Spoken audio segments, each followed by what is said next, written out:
Salut à toutes et à tous et bienvenue dans cette nouvelle revue de presse. On commence en France avec ce titre de l'équipe, si on m'appelle, je viens. Absent de l'équipe de France depuis son forfait pour le mondial 2022 au Qatar et sa brouille avec Didier Deschamps, Karim Benzema vient de lâcher un message clair.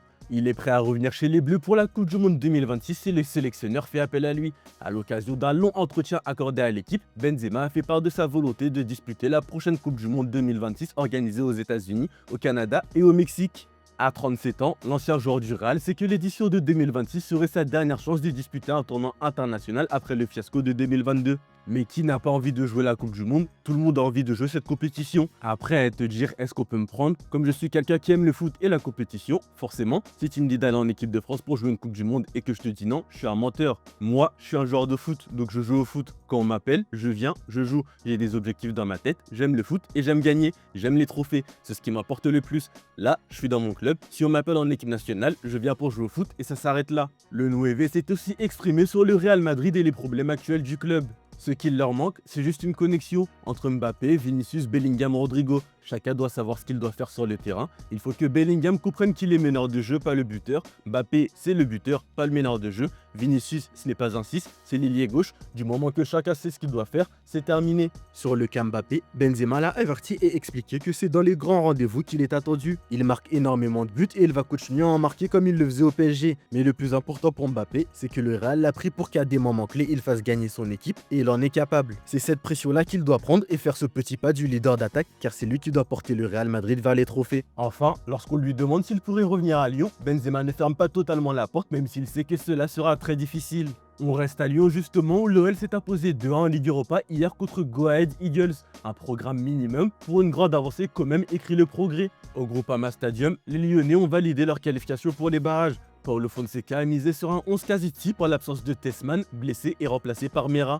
Morera et Souch sont les deux buteurs lyonnais. Cette victoire leur permet de souffler après 4 matchs sans victoire. Toujours chez le club rhodanien, le club a passé la DNCG et s'est vu prononcer un encadrement de la masse salariale. Un moindre mal après avoir échappé de peu à la relégation administrative en fin de saison dernière.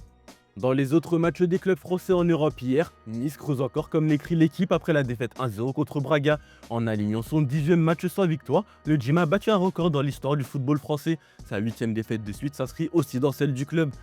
Du côté du LOSC, on s'est incliné face aux Young Boys sur la pelouse de Berne. Les Lois ont notamment très vite été réduits à 10 après l'expulsion d'Ayoub Boadi. Enfin, à Strasbourg, Godot, so good pour l'équipe. Le RCSA s'est qualifié directement pour les 8e grâce à son attaquant, de nouveau buteur à Aberdeen qui leur a offert la victoire 1-0. On part en Espagne où Xabi Alonso est contre les cordes comme l'écrit As. L'avenir de l'entraîneur du Real Madrid est plus que jamais mis en doute après la défaite contre Manchester City malgré une amélioration dans l'attitude collective. Malgré cette petite amélioration, le Bernabéu a sifflé pour la première fois cette saison, signe de mécontentement du public, ce que la direction déteste en plus des résultats. Pour le journal, l'avenir de Xabi Alonso est en jeu lors des 2 prochains matchs. Le coach espagnol joue son avenir sur le match contre Alaves dimanche, puis contre Séville pour clore l'année.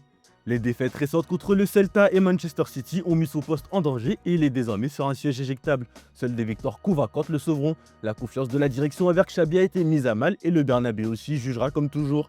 Pour conserver son poste, Alonso pourra compter sur son vestiaire. Malgré les rumeurs, les joueurs l'ont soutenu après City selon le journal madrilène. Après la défaite contre Manchester City, les joueurs du Real Madrid ont entouré Xabi Alonso dans un moment critique démontrant une unité rare au sein du vestiaire.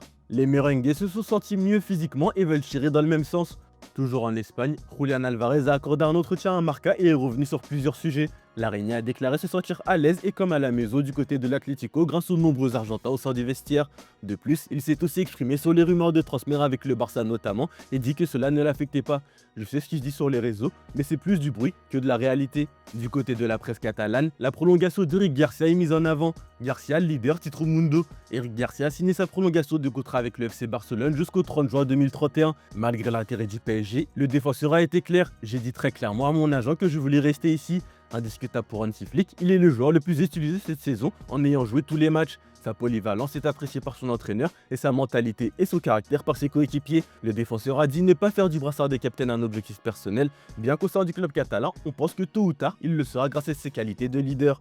En Angleterre, se foutre de la gueule du monde peut-on lire en une du Daily Star. Les supporters dénoncent une flambée spectaculaire des prix des billets pour la Coupe du Monde 2026, jugée hors de portée pour les fans ordinaires. Ils accusent la FIFA de trahir l'esprit populaire du tournoi au profit d'une logique purement commerciale. Pour la finale, le billet le moins cher est à environ 3500 €, un prix jugé exorbitant par les associations de supporters. L'association Football Supporters Europe estime que suivre toutes les rencontres d'une équipe du premier match jusqu'à la finale via ce système pourrait atteindre 7000 €, soit environ 5 fois plus qu'au Mondial 2022 au Qatar. L'organisation parle de trahison monumentale de la tradition de la Coupe du Monde et demande l'arrêt immédiat de la vente de ces billets et une révision complète des prix et des catégories. Lors du dossier de candidature américain en 2018, celui-ci promettait en effet des billets à partir de 21 $, une promesse aujourd'hui totalement abandonnée. Loin de la Coupe du Monde, à Manchester City, Cherki peut régner en maître selon le Daily Mirror. Ryan Cherki a livré une grande performance lors de la victoire 2-1 de City contre le Real Madrid au Bernabéu, relançant les Citizens dans la course à la Ligue des Champions. Arrivé cet été pour 30 millions après l'échec du transfert de Florian Wirtz, Cherki comble le vide laissé par Kevin De Bruyne. Dans le Manchester Evening News, on écrit même que Cherki pourrait être le nouveau Mahrez. Malgré les doutes initiaux des fans, il s'impose par sa créativité et son intensité pour succéder à Riyad Mahrez. En place à la 70e avec Foden et Haaland face au Real, il gagne la confiance de Pep avant le déplacement à Crystal Palace. La mentalité qu'il a affichée récemment contre Fulham et Sunderland notamment plaît et le rend indispensable. Guardiola apprécie ce mélange d'audace et de simplicité chez le Français. Chez le rival mancunien, la dette nette de Manchester United atteint un record de 749 millions de livres. Sir Jim Ratcliffe, entré au capital en 2024, impose des licenciements massifs et des économies sur les salaires avec les prêts de Rashford et Sancho notamment. Les ventes de Garnacho à Chelsea et d'Antonio au Real Betis pour 60 millions ont aidé, mais le club est condamné à se qualifier pour la Ligue des Champions pour la santé de ses comptes. Toujours en Angleterre, on le sait, l'histoire entre Mohamed Salah et Liverpool est en grand danger après les déclarations de l'Égyptien la semaine dernière. Il en veut également à Florian Wirtz, la dernière recrue phare de l'été, qui l'accuse d'avoir pris sa place. Selon le Daily Mail, Slot bénéficie du soutien de l'ensemble du groupe et même du club. Des cadres comme Curtis Jones, Alisson ou Szoboszlai n'ont pas hésité à lui apporter du soutien publiquement. Le journal anglais estime même que le Hollandais a gagné du poids depuis l'incident avec Salah. Si à l'intérieur du club on remet en cause son sens tactique et sa gestion du groupe, le technicien bénéficie du soutien de tous, y compris de la direction, même dans le cas Salah.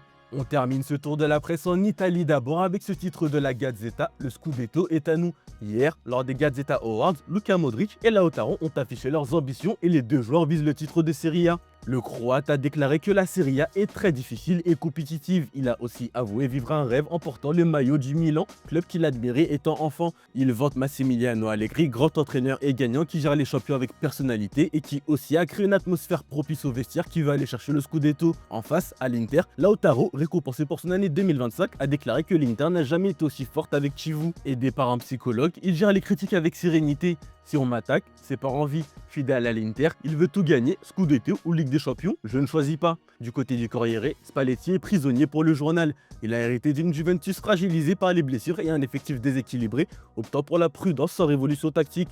Malgré une victoire poussive contre Pafos en Ligue des Champions, le stade a grondé. Malheureusement pour lui, il n'y aura aucun renfort en janvier selon Comoli. L'objectif du club sera de confirmer la 4e place qualificative en Ligue des Champions. Voilà, c'est tout pour aujourd'hui. Bonne journée à tous, merci de votre fidélité. On se retrouve en fin d'après-midi pour le JT Foot Mercato.